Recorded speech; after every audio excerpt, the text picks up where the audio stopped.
আসলে কি কাজ করতে চায়, তারা আমাদের জন্য কেমন বিশ্ববিদ্যালয় বিনির্মাণ করতে চায়।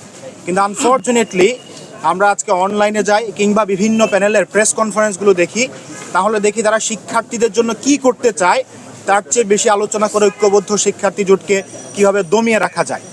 আমরা জুলাই পরবর্তী সময়ে চেয়েছিলাম এমন একটি রাজনৈতিক সংস্কৃতি যেখানে প্রতিযোগিতা থাকবে কিন্তু বৈরিতা থাকবে না, পরস্পরের প্রতি শ্রদ্ধা রেখে আমরা রাজনীতি করতে চেয়েছিলাম।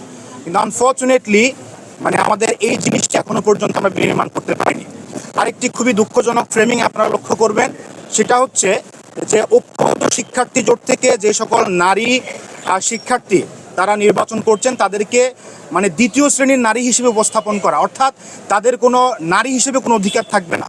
অন্য নারীদেরকে গালিগালাজ করলে সেটাকে গালি হিসেবে কনসিডার করা হবে, কিন্তু ঐক্যবদ্ধ শিক্ষার্থী জোটের শিক্ষার্থীদেরকে গালিগালাজ করা জায়েজ।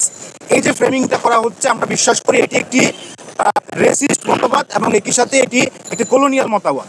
আমরা ঢাকা বিশ্ববিদ্যালয়কে ডিকলোনাইজ করতে চাই। ঢাকা বিশ্ববিদ্যালয় থেকে হিজাবের বিরুদ্ধে যে সকল কথাবার্তা ছিল সেগুলোর মূলোৎপাটন করতে চাই। এখানে একজন শিক্ষার্থী তার পোশাকের স্বাধীনতা ভোগ করবে, একজন শিক্ষার্থী তার মতামতের স্বাধীনতা ভোগ করবে। এবং একটা জিনিস আমরা পরিষ্কার করে বলতে চাই, আমরা জুলাই পরবর্তী সময়ে শহীদ এবং গাজীদের আকাঙ্ক্ষার ভিত্তিতে নতুন বাংলাদেশ গড়তে চাই। কিন্তু আমরা এখনও পর্যন্ত সেই নতুন বাংলাদেশের মডেল কেমন হবে সে মডেলটি উপস্থাপন করতে পারিনি। আপনারা যদি ঐক্যবদ্ধ শিক্ষার্থী জোটের দিকে তাকান তাহলে সেখানে দেখবেন সেখানে ডাইভার্সিফাইড কালচারের মানুষজন রয়েছে। সেখানে আমরা ফিজিক্যালি চ্যালেঞ্জ ভাইরাও রয়েছেন, বোনরাও রয়েছেন, সেখানে আমাদের অন্য সম্প্রদায়ের যে সকল শিক্ষার্থী ভাইরা রয়েছেন তাদের রিপ্রেজেন্টেশনটা রয়েছে। অর্থাৎ আমরা যে একটা মাল্টি কালচারাল বাংলাদেশ বিনির্মাণ করতে চাই তার একটি রিফ্লেকশন হচ্ছে আমাদের ঐক্যবদ্ধ শিক্ষার্থী জোট। আমরা পুরো বাংলাদেশকে দেখাতে চাই যেভাবে ঢাকা বিশ্ববিদ্যালয়ের শিক্ষার্থীরা দেশকে স্বাধীন করেছে, সেভাবেই ঢাকা বিশ্ববিদ্যালয় থেকেই নতুন বাংলাদেশ গঠনের যে রূপরেখা সেই রূপরেখাটি উন্মোচন হবে।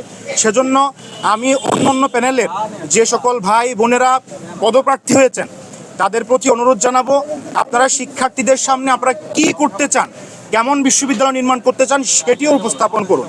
সেটি না করে যদি আপনারা কাদা ছোড়াছুটিগুলো অব্যাহত রাখেন তাহলে আমরা ধরে নিব আপনারা সামনেও নির্বাচিত হওয়ার পরেও রাজনৈতিক প্রতিহিংসার রাজনীতি আপনারা করবেন, আপনারা এই প্রতিহিংসাকে জিয়ে রাখার রাজনীতি করবেন। আমরা স্পষ্ট করে বলছি, শিক্ষার্থীরা যেমন বিশ্ববিদ্যালয় দেখতে চায়, শিক্ষার্থীরা যেমন খাদ্য খেতে চান, শিক্ষার্থীরা যেমন পরিবেশে পড়াশোনা করতে চান, তেমন বিশ্ববিদ্যালয় বিনির্মাণ ঐক্যবদ্ধ শিক্ষার্থী জোটের স্বপ্ন। আমরা আবু সাদিক কায়েম, SM ফরহাদ এবং মহিউদ্দিনের নেতৃত্বে যে প্যানেল, সেই প্যানেল যে বিশ্ববিদ্যালয়ের স্বপ্ন আপনাদেরকে দেখাচ্ছি, আমরা দায়িত্ব পেলে সেই বিশ্ববিদ্যালয় বিনির্মাণ করে আপনাদেরকে দেখাবো ইনশাআল্লাহ। শিক্ষার্থীরা আমাদের উপর আস্থা রাখছে, সে আস্থার প্রতিদান আমরা দিব।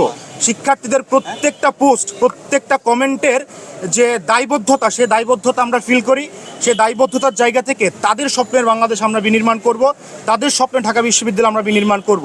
আপনাদের সবাইকে অসংখ্য ধন্যবাদ। আপনাদের জায়গা থেকেও আমরা প্রত্যাশা করব যেন আপনারা সঠিক তথ্যটি উপস্থাপন করেন এবং যে কথাগুলো আমরা বলছি সেই কথাগুলো আমাদের ভাষায় আপনারা উপস্থাপন করেন। আপনাদের অসংখ্য ধন্যবাদ।